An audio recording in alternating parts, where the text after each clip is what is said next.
I'm honored to work with Legacy Donor Foundation and the incredible work that happens every day, especially honored and also just privileged, I think, to work for someone like David Voelker as our founder. And one of the first things I did when I started with Legacy is I reached out to David and said, tell me what the secret is. Tell me what has made this organization so successful over the years. And David took me under his wing and told me all the things that he thought I could do to make the organization stronger. And he actually helped us start a soul revival in Baton Rouge this year. And even though he wasn't feeling fabulous, he made his way to Baton Rouge and showed up and had a great time with us. And you know, I'm honored that I've had David in my life, not only professionally but personally, because I think I've grown an amazing way just by seeing the love and dedication that David Voelker has. David and I have been friends, very good friends, for over 15 years. And when I first met him, he had started this foundation and got me involved with him. And it was such a passion of his to make sure that the word got out, that there was a way for people to help other people after they were gone. And that's a legacy. That was the legacy thought he had dreamed of, was letting others leave a legacy behind when they were gone. So the awareness campaign that he created with the Legacy Foundation, where people could donate organs and put it in their will, put it on their driver's license, pass laws in the state what allows it, was phenomenally successful. And because of him, a lot of people will live. I think David is the founding father of the Legacy Donor Foundation. It happened when his brother Frank needed a transplant. He understood how critical all of that was for people's lives to be held in the balance. And he just got a very serious inspiration. And when David gets an inspiration, get out of the way, because he's going to activate, he's going to act on his conviction. And the wonderful thing about David is that he can convince other people to come along with the program. He's got a very charming way about him, a very convincing way. And when he's right on something, people see that immediately and they want to be a part of it. And I think that's the beautiful thing that David Voelker brings to Legacy Donor Foundation. His DNA really was to give back. It always has been. And that's why he has so many friends, and he has affected so many people. He is an absolute gift, and we're not about to lose him. We're going to keep David around forever. And what he did with the legacy and the donor piece is he set the stage for years and lives to come forever. I think the things that you do good in your life always come back to you, and they come back to you in many, many different ways. And when you help somebody, the good that they do, a part of that good comes back also, and a part of their children's good comes back to them also.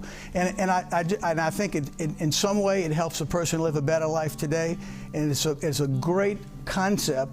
And if that's any truth at all, then David's in good stead, because he's helped a tremendous number of people in many, many different ways. And I know this legacy group is a tremendous part of his legacy as a human being. And I think part of his character and part of his joy in life is the fact that he's able to help other people.